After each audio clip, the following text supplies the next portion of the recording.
Hey, what's going on everyone? MONADO Max here, and today we're going to be talking about a Nintendo Switch game that I feel is one of the best Nintendo Switch games out there that no one has ever heard of.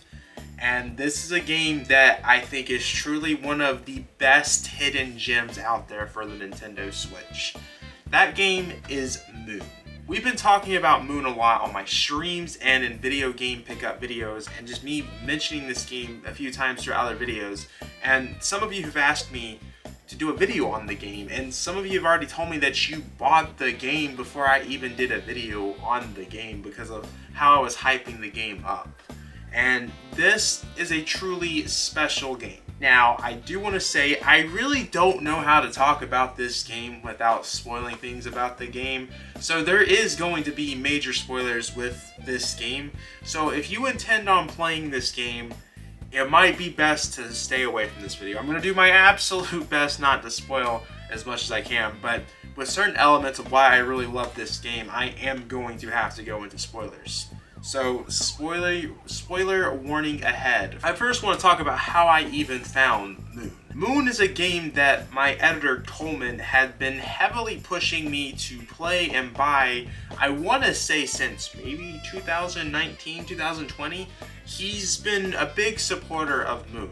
In fact, he actually owns the Japanese version of Moon for Nintendo Switch because at the time, the physical copy was only in Japan, and he owns the collector's edition from my understanding. And he had been pushing all of his friends to play the game. I believe I was, at the time, the only person that decided to play the game, because everyone else just decided to do their own thing. I ended up playing and beating Moon, however. I played this game back in August of last year when I went on a break from YouTube because of medical reasons. I had to do some surgery, and immediately when I played this game, I was hooked because the story of this game is very unique. The gameplay is very unique from at least the type of stuff that I'm used to playing. And Moon is also something that was on the PlayStation 1 in Japan. I don't think it came over here in America. I'm pretty sure it was called Moon in Japan.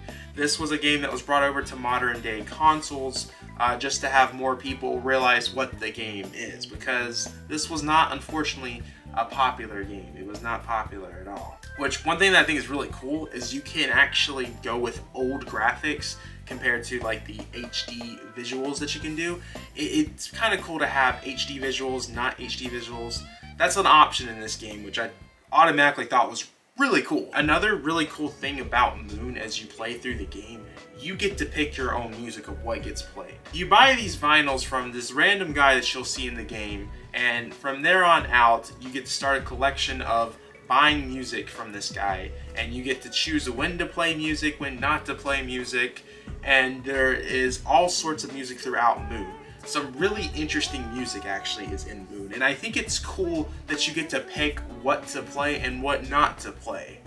Very few games have that availability, and I think that's very cool that Moon has that, especially considering the type of game that Moon is, being a RPG. Speaking of it being an RPG, it is a RPG with no battle system. Yes, no battle system. Now, the opening of the game might confuse you for a bit, but ultimately, the game does not have a battle system, and it is a RPG. The main gameplay of Moon is bringing the monsters back to life that the hero kills. And because of the hero killing these monsters, there is a lot of monsters to heal. And when you heal a monster, it gives you love.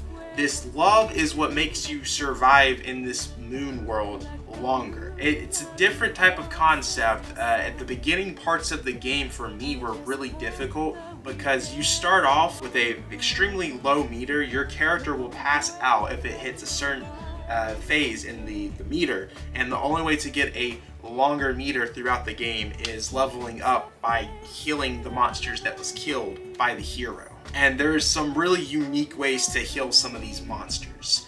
I actually kind of struggled with some of them because it was hard to realize, hey, that's actually what you have to do.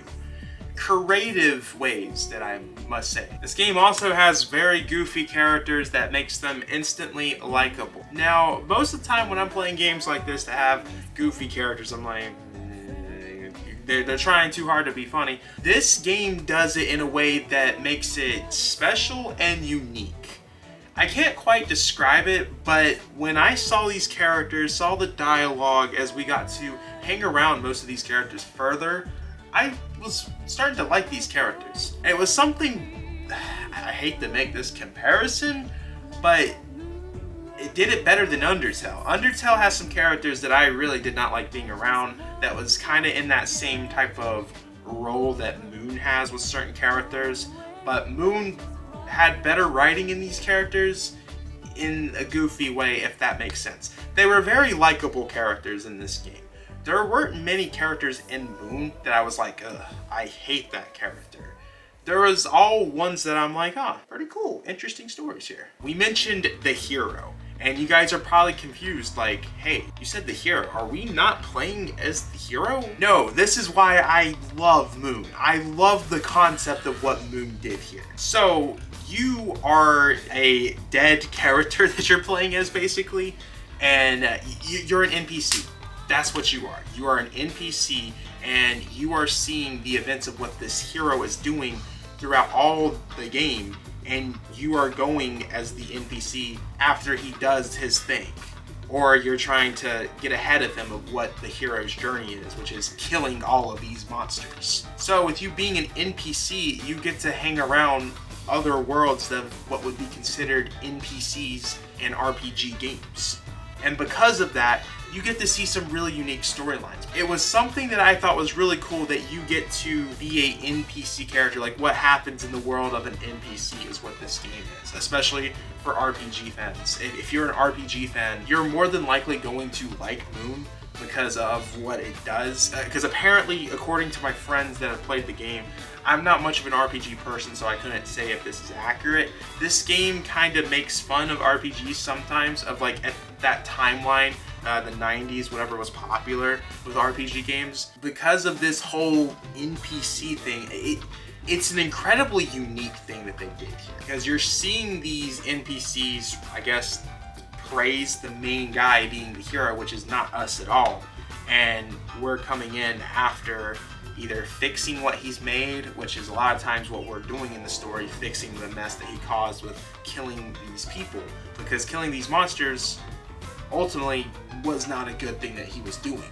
The best way that I can describe what I thought made this game so cool was back in the day, like years ago. I want to say this video came out like 8 years ago on social media. It was this guy in a restaurant. He cleaned up tables, and he had a little wagon. And one of these days, the restaurant he was in was full of people. So what he did, he put a camera on the wagon, like he was holding the wagon and bringing that wagon all around. And you get to see all of these people that are in the restaurant talking. And it makes you realize, wow, look at all the stories here. Look at all these people communicating. All these different people, different stories, different people that don't know each other at all in the same building, and you're seeing all of the stories in one building. And this camera gets to see all of each person for 5 seconds as it goes to a different table. You get to see part of that story. And with Moon being able to be a NPC character, basically, going around to these other worlds that the hero messed up, to other NPCs in this game, it was cool to see those stories, because you're seeing kind of what that restaurant did. You're seeing what all of the random stories in the restaurant, whatever was being talked about with another person sitting at the table, or that person either being happy or the next table being sad. You're seeing all of that within this game in a way, because you're seeing multiple different stories in Moon. I'm a fan of that. I feel like we don't have a game out there that has done something like that, where you can see so many stories at once like that. And ever since I saw that video on social media, I've always wanted something like that. And I think there is room to do something even better than what Moon did with that. But I loved this game because it reminded me of something that I really wanted when I watched that video. I feel like Moon is a truly special game that most need to play out there. In fact, I think everyone should play Moon. I feel like if you're not even an RPG guy, you will really like this game. This game, it's different. It's fun though. It opens the door to so many things out there. It's truly a special game. And I think now this company still does games. I think they just announced their upcoming game at their most recent Nintendo Direct. At the time of this video coming out, there was not a Nintendo Direct. So September's Nintendo Direct, the company announced that they're doing another game. And I think everyone should be on the lookout for the company that did Moon. This is something that could be special, and more people need to play this game, because this game is something truly special. And I think for others it could be something even more special than what I'm describing in this video. Because, you know, like I said, Coleman told me that I have the right idea, but there's more that I'm missing with Moon on what the game actually is and the story behind it. Not to mention, it's a game inside of a game. If you play the opening of the game, you'll understand that. And then once you see the ending of the game, you'll realize what I mean. It's a cool concept, and I want to see this used more, and it makes me think, you know, what does an NPC look like? And, you know, I'm wearing a Spider-Man shirt, so what about the characters in the Spider-Man 2 game? The people that were helping, seeing their stories outside of the hero story, the main guy's story. I don't know, I just thought it was so cool to see something like this. I highly, highly, highly recommend that you play Moon. And the best part is you can find this digitally for like 20 bucks. Physically, you can own it for 30. Either way, physical is the way to go in my opinion, but either way, you should play this game. And if this video was helpful, I want to know what you guys think. If you guys have already played Moon, let me know in the comments down below what you're thinking, and if you're going to play Moon now after watching this video. Very interested to see what you guys think. Let me know what you think of the game too, if you play the game after this video, and you know, you can either say, wow Max, you were right, or it's, wow Max, your opinions suck, never recommend me a game ever again. Make sure to backslash that subscribe button, like the video, check out the YouTube channel, as we do amazing content like every day pretty much. So yeah, check out the Twitter, check out the Instagram, check out the Discord server, become a MONADO Marine member for $5 a month. And yeah, hope you guys are enjoying the videos, because I have been enjoying what we've been making. I will see you guys in the next video. Peace.